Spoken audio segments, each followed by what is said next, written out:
Hazard lights flashing. A crashed car sticks out of the front of a Council Bluffs home. The woman who lives here nearly died. Good evening, I'm Mallory Maddox. And I'm Joe Chiodo, happening locally live at 5 tonight. That terrifying crash, well, Council Bluffs police say a driver showing off was the one who smashed that car into a house and then took off. He left behind his injured passenger as well as a mother and child who now have to find another place to live. And John Chapman has their story. Lacey Cooper, busy this morning collecting some of her things. Lacey and her 4-year-old daughter have to move.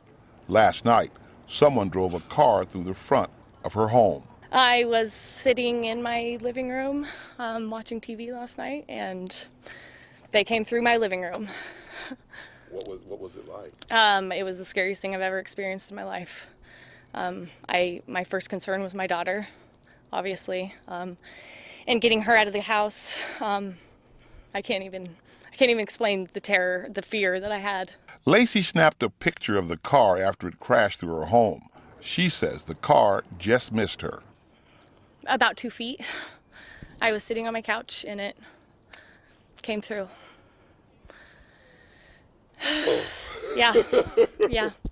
It was no further than you and I are today, right now.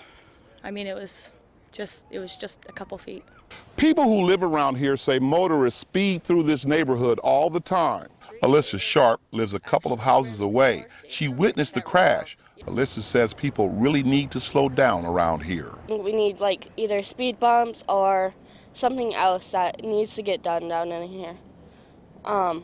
Because obviously it ain't going to get any better down here unless something gets done. And there's kids in almost every single one of these houses down here, at least one. And for them to literally just come barreling around, and I was sitting there, I heard the engine rev last night, and I was like, and my first thought was somebody's barreling around that damn curve. The damage done to the duplex so severe, Council Bluffs city inspectors had to shut down both sides of the building. So 2 families now have to be relocated. And after what happened last night, Lacey doesn't mind the move. But we're okay, and that's all that matters. Everything else is replaceable, but our lives are not. With photographer Mike Plews, John Chapman, WOWT 6 News. The good news is everyone in that duplex is okay, and the company that owns the duplex says they will find other units for the families to actually move into. Yeah, it's just terrifying. We want to tell you about the driver. He was arrested at an address in Omaha. Andrew Smook faces a long list of charges, including exhibition driving. His passenger, Jim Schaefer, was taken to the hospital to get checked out. He is expected to be okay.